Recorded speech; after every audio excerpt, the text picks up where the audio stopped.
അമ്മേനോട് ടാറ്റയും പറഞ്ഞിട്ട് ഞങ്ങൾ മൂന്നാളും കൂടിയിട്ട് സ്ഥലം വരെ പോകാൻ കേട്ടോ. അന്തോട്ടം വണ്ടി എടുത്ത് ഞാൻ കയറാൻ നിൽക്കുന്നത്. എങ്ങോട്ടാ പോകുന്നതെന്ന് വെച്ചിട്ടുണ്ടെങ്കിൽ മീൻ പിടിക്കാൻ പോകാന്ന് ഗൈസ്. അപ്പോൾ പിന്നെ നല്ലോണം വെള്ളമൊക്കെ കീറിയിട്ടുണ്ട് പുഴയിൽ. നേരെ അങ്ങോട്ടേക്ക് പോയാലോന്ന് വിചാരിച്ചിട്ട് മൂന്നാളും കൂടിയിട്ട് ചൂണ്ടയൊക്കെ എടുത്തിട്ട് സെറ്റായിട്ട് നമ്മൾ താനിക്കണ്ടി പാലത്തിൻ്റെ അടുത്തെത്തിട്ടോ.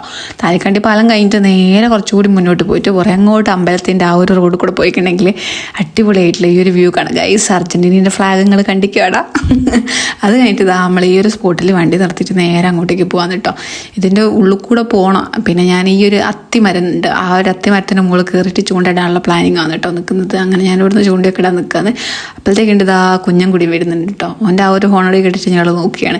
പിന്നെ ഓനെ വെയിറ്റ് ചെയ്ത് നിൽക്കുകയാണ് കേട്ടോ. കാരണം ചൂണ്ടയിലുള്ള കണ്ണിയൊക്കെ കുറേ ഉള്ളത് ഓൻ്റെ അടുത്താണുള്ളത്. ടാറ്റയൊക്കെ പറഞ്ഞിട്ട് ചങ്ങായി ഇവിടെ വന്ന് സെറ്റായിട്ട് നിൽക്കുകയാണ് കേട്ടോ.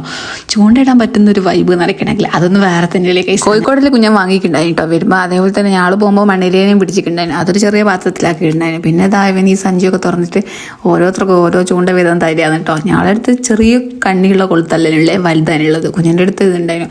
പിന്നെ ഇതാ കണ്ണനാണ് ഇതൊക്കെ സെറ്റാക്കിയിട്ട് വെക്കുന്നത് കേട്ടോ. കോഴിക്കോടിൻ്റെ മുകളിൽ ഇതാ ചൂണ്ടൻ്റെ ആ ഒരു ഇതിൻ്റെ മുകളിൽ ഇട്ടിട്ട് നമ്മൾ അങ്ങോട്ടേക്ക് ഇതാക്കാൻ വേണ്ടിയിട്ട് നിൽക്കുകയാണ് കേട്ടോ. അങ്ങനെ നമ്മൾ കുറേ കഥയൊക്കെ പറഞ്ഞിട്ട് ആടെ അങ്ങനെ അങ്ങോട്ടും ഇങ്ങോട്ടൊക്കെ ഇങ്ങനെ നിന്നിട്ടോ ഗൈസ്. അങ്ങനെ നമ്മൾ ഒരു അരമണിക്കൂർ 1 മണിക്കൂർ അവിടെ കാത്തു കുത്തിരിക്കുക തന്നെ പറയാം ഗൈസ്. ഒറ്റ മീനിയും കിട്ടിയില്ല. എന്ത് പറയാനോ, 3 ആൾ പോയിക്കുണ്ടെങ്കിലും മൂഞ്ചി പോകുകയെന്ന് പറയൂലേ, അതേ അവസ്ഥയിലാണ് ആളുകളുണ്ട് കേട്ടോ. കുറേ അങ്ങോട്ടും ഇങ്ങോട്ടും കുത്തിട്ട് ഞാനൊക്കെ ഇങ്ങനെ ചൂണ്ടേൻ്റെ മോളൊക്കെ ഇങ്ങനെ തീറ്റ വെക്കുന്നുണ്ട്. പക്ഷേ എന്താക്കാനോ ഒന്നും കിട്ടിയില്ല. അങ്ങനെ ഈ ഒരു പ്രൈസത്തെ മീൻ പിടുത്ത അങ്ങ് ഫ്ലോപ്പായി പോയി ഗൈസ്. അപ്പോൾ നമുക്ക് നെക്സ്റ്റ് ഡേ ഒന്ന് കാണാല്ലേ. അപ്പോൾ ബൈ.